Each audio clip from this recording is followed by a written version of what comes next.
बिस्मिल्लाहिर्रहमानिर्रहीम। अस्सलामुअलैकुम dear students, उम्मीद है आप सब खैरियत से होंगे। सबसे पहले बाबुल इल्म लर्निंग पॉइंट में आप सबको खुश आमदीद। अगर आप मेरे इस चैनल पर नए हैं तो इसे सब्सक्राइब कीजिए और बेल आइकॉन को प्रेस करें ताकि आपको नई वीडियोस की मालूमात मिलती रहे। डियर स्टूडेंट्स, HTML इन उर्दू सीरीज के लेक्चर नंबर 8 में हमने स्टाइल एट्रीब्यूट के बारे में बात की थी। आज के इस लेसन नंबर 9 में हम एट्रीब्यूट्स और टेक्स्ट फॉर्मेटिंग की बात करेंगे। अगरचे इससे पहले मैं आपको एट्रीब्यूट्स का तारुफ करवा चुका हूं, लेकिन आज इनके बारे में तफसील से बात करते हैं कि इनकी कितनी इकसाम है और ये कहां-कहां इस्तेमाल होते हैं। तो आइए हम आज का अपना लेक्चर शुरू करते हैं। सबसे पहले अगर हम टेक्स्ट को दरमियान में लिखना चाहें, मसलन अगर आप कोई पैराग्राफ या हेडिंग लिख रहे हैं और टेक्स्ट को सफ़े के दरमियान में लिखना चाहते हैं तो उसके लिए सेंटर का टैग इस्तेमाल होता है। इस टैग का सिंटैक्स कुछ यूं होगा। सबसे पहले आप एक हेडिंग चूज करेंगे, इसके दरमियान आप कोई टेक्स्ट लिख लेंगे, जैसे बाबुल इल्म academy of science and commerce.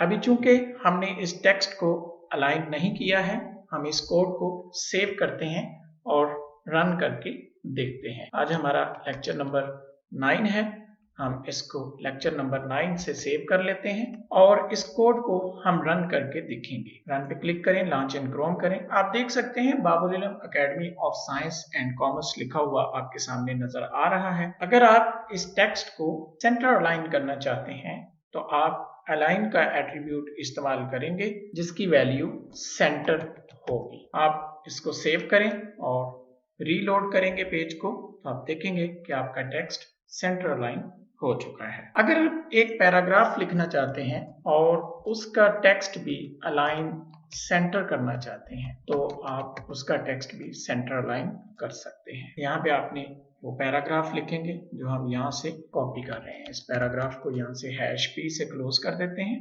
और हम यहाँ पर उस पैराग्राफ का टेक्स्ट लिखेंगे। तो आइए कॉपी करते हैं। यहाँ से हम ये वाला पैराग्राफ जो अबाउट अस के रिलेटेड है, हम इसको कॉपी कर लेते हैं। अब यहाँ पे इसको पेस्ट कर देंगे और इसको हम थोड़ा सा सेट कर लेते हैं जी। तो ये आप देख सकते हैं कि एक पैराग्राफ भी हमने ले लिया है और उसका टेक्स्ट भी हमने अलाइन सेंटर कर दिया है। आप इसको जब रीलोड करेंगे तो आप देखेंगे कि आपका एक पैराग्राफ भी लिखा हुआ नजर आ रहा है जिसमें आपका टेक्स्ट जो है वो सेंटर अलाइन हुआ है। यहाँ पर अलाइन पेज अलाइनमेंट को जाहिर कर रहा है और आपके ब्राउजर को बताता है कि आप अपने पैराग्राफ और हेडिंग की अलाइनमेंट करना चाह रहे हैं, जबकि सेंटर आपके ब्राउजर को आगाह करता है कि आप अपने इस टेक्स्ट को पेज के दरमियान में लिखना चाह रहे हैं। इसी तरीके से अगर आप अपने सफ़े को दाएं जानब लिखना चाहें तो आप राइट का टैग इस्तेमाल करेंगे और अगर आप अपने टेक्स्ट को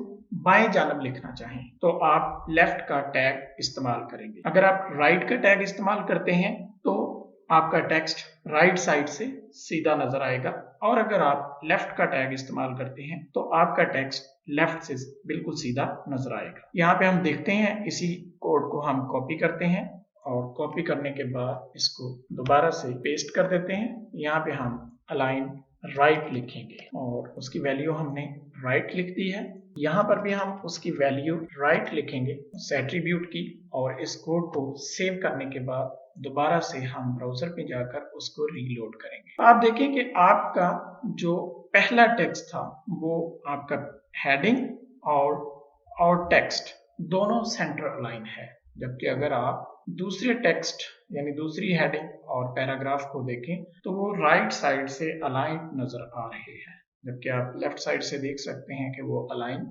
नहीं है। इसी तरीके से अगर आप इस पैराग्राफ और टेक्स्ट को लेफ्ट अलाइन करना चाहें तो आप यहाँ पर अलाइन की वैल्यू लेफ्ट लिखेंगे। जब आप अलाइन की वैल्यू चेंज करके लेफ्ट कर देंगे तो आपका तीसरा पैराग्राफ और तीसरी हेडिंग लेफ्ट अलाइन हो जाएंगे, यानी वो लेफ्ट से बिल्कुल सीधे नजर आएंगे। लेफ्ट अलाइन की वैल्यू को इस्तेमाल करेंगे। जब आप लेफ्ट अलाइन की वैल्यू इस्तेमाल करेंगे तो आपकी हेडिंग और पैराग्राफ लेफ्ट साइड से अलाइन नजर आएंगे, जबकि राइट साइड से वो अलाइन नहीं होंगे। यहाँ पर एक बात याद रखें कि बाय डिफॉल्ट हमारा टेक्स्ट लेफ्ट अलाइन होता है इसलिए अलाइन लेफ्ट का टैग बहुत कम इस्तेमाल किया जाता है।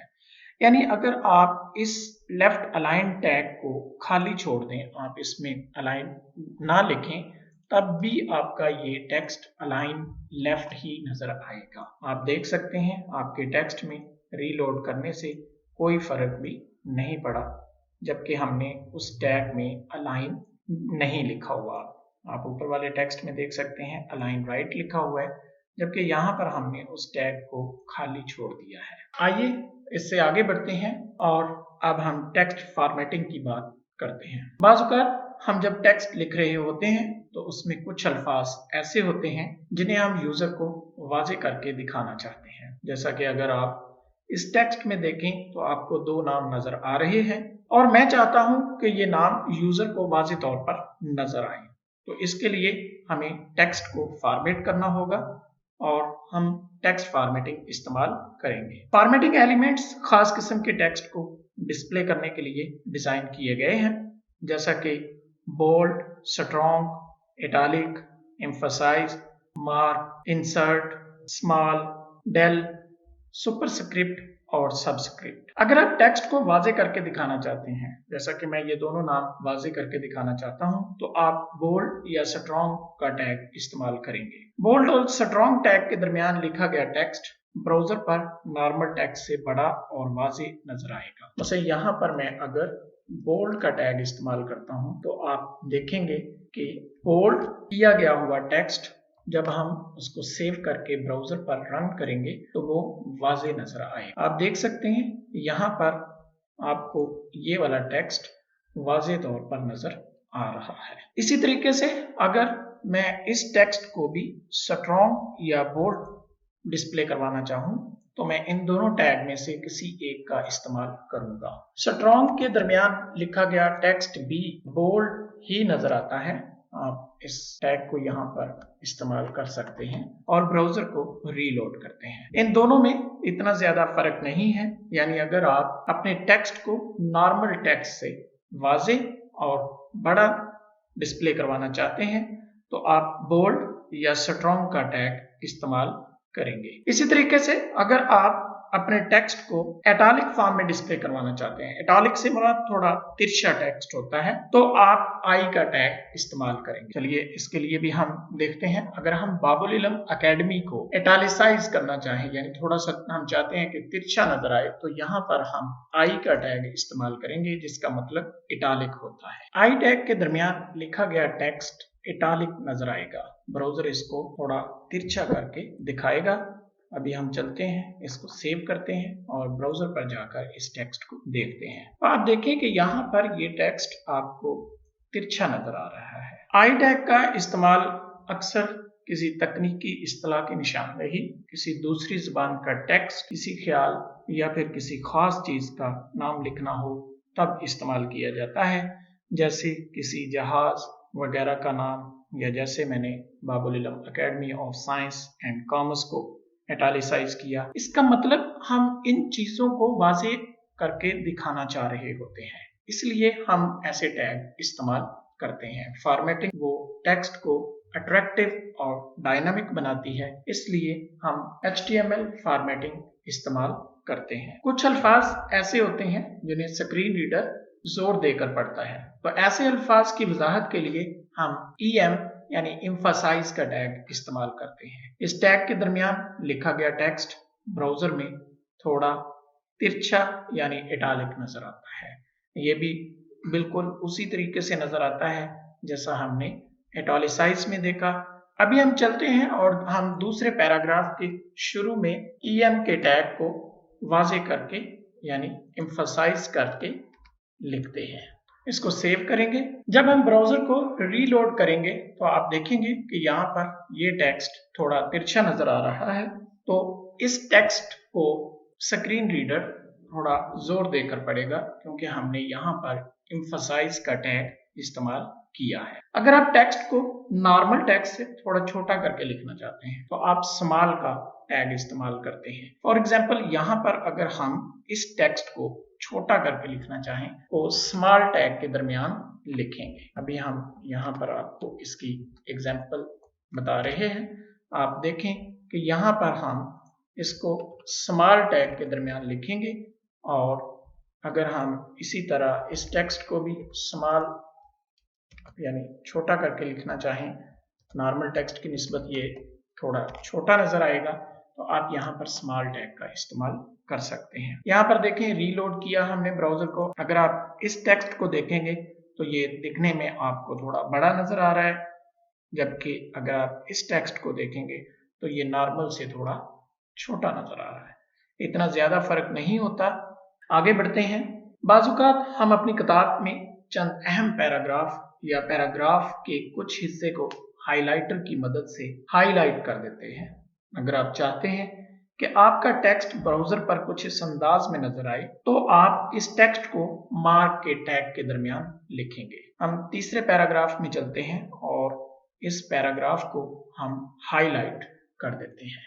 तो आप यहाँ पे देखें कि आप मार्क का टैग इस्तेमाल करें। जहां तक आप चाहते हैं कि वो हाईलाइट नजर आए, तो वहां तक मार्क का टैग इस्तेमाल करें। अगर आप पूरे पैराग्राफ को हाईलाइट करना चाहते हैं तो आप पूरे पैराग्राफ को भी हाईलाइट कर सकते हैं। पूरे पैराग्राफ को इस मार्क के टैग के दरमियान लिखेंगे। आइए हम इसको ब्राउजर में रीलोड करते हैं। तो आप देखें जहां तक मार्क का टैग इस्तेमाल किया वहां पर ये येलो कलर में हाईलाइटेड नजर आ रहा है। इसी तरीके से अगर आप पूरे पैराग्राफ को मार्क करना चाहते हैं तो आप इसको पूरे पैराग्राफ को भी मार्क कर सकते हैं।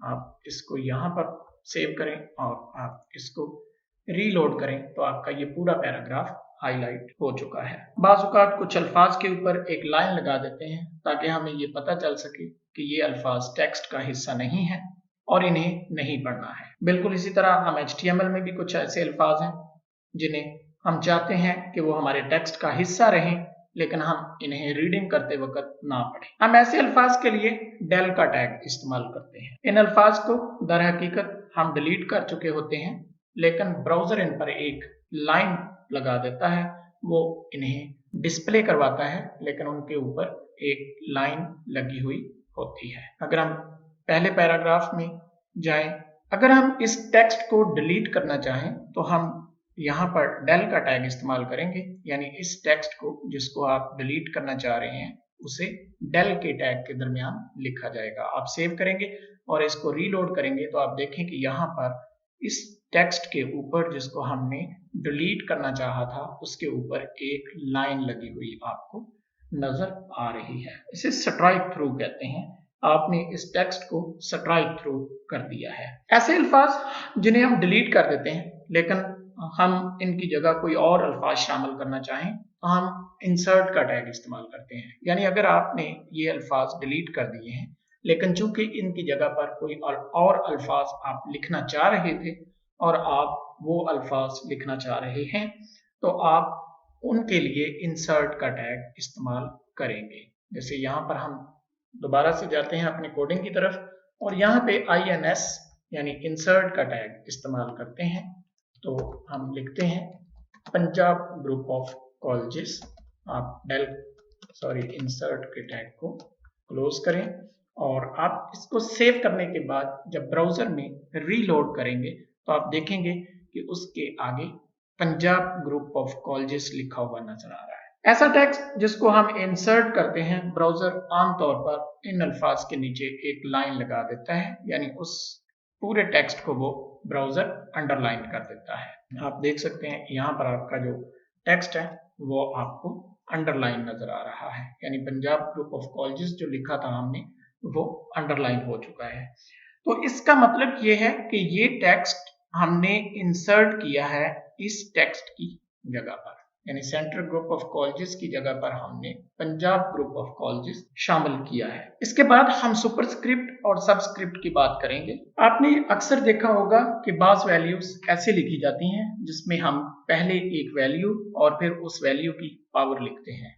आमतौर पर मैथ के फार्मूले ऐसे लिखे जाते हैं। इस तरह के केसेस को सुपरस्क्रिप्ट कहा जाता है, यानी जो वैल्यू हम पावर की शक्ल में लिखते हैं उसे सुपरस्क्रिप्ट कहते हैं, जिसमें पावर टेक्स्ट के ऊपर नजर आती है। इसका सिंटैक्स कुछ यूं होगा, जैसे अगर हम एक मैथ का फार्मूला लिखना चाहें, सब यानी सुपरस्क्रिप्ट के लिए SUP का टैग इस्तेमाल किया जाता है। उसके बाद 2 लिखेंगे, क्योंकि हम a की पावर 2 लिखना चाहते हैं, तो हम 2 जो है वो सुपर के टैग के दरमियान लिखेंगे।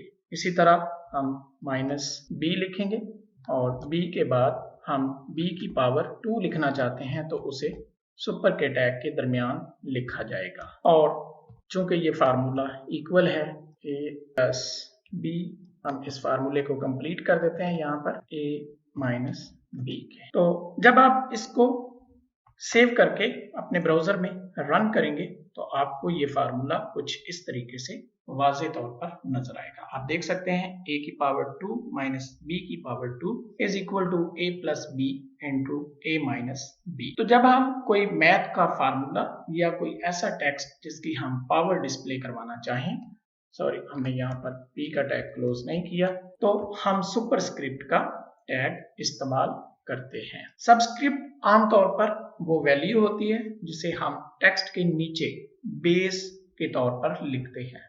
आमतौर पर ये केमिस्ट्री के फार्मूलों में इस्तेमाल की जाती है। इसकी HTML कोडिंग कुछ यूं होगी। आप एक पैराग्राफ लें और उसके दरमियान आप पहले एक लेबल ले लें। आप यहाँ पर लिख सकते हैं यूज ऑफ सबस्क्रिप्ट टैग। आप एक पैराग्राफ लेके उसमें आप यूज ऑफ सबस्क्रिप्ट टैग लिखें, उसके फौरी बाद आप सबस्क्रिप्ट का टैग भी लिखें। जैसे पानी का फार्मूला H2O है, अगर हम इसको लिखना चाहें तो SUB सब 2, इसको क्लोज कर देंगे SUB और इसके बाद O लिखेंगे। आप इसको सेव करें और सेव करने के बाद जब आप इसको ब्राउजर में रन करेंगे तो आप देखें कि यहाँ पर आप यूज ऑफ सबस्क्रिप्ट टैग यानी H2O लिखा हुआ आपको नजर आ रहा है। जी तो स्टूडेंट्स, उम्मीद है आज का ट्यूटोरियल आपको अच्छा लगा होगा। नीचे दिए गए कमेंट्स बॉक्स में अपनी कीमती राय से जरूर आगाह कीजिए। और अगर आप मेरे इस चैनल पर नए हैं तो मेरे इस चैनल यानी बाबुल इल्म लर्निंग पॉइंट को सब्सक्राइब कीजिए और बेल आइकॉन को प्रेस करें ताकि आपको नई वीडियोस के मुताल्लिक मालूमात मिलती रहे।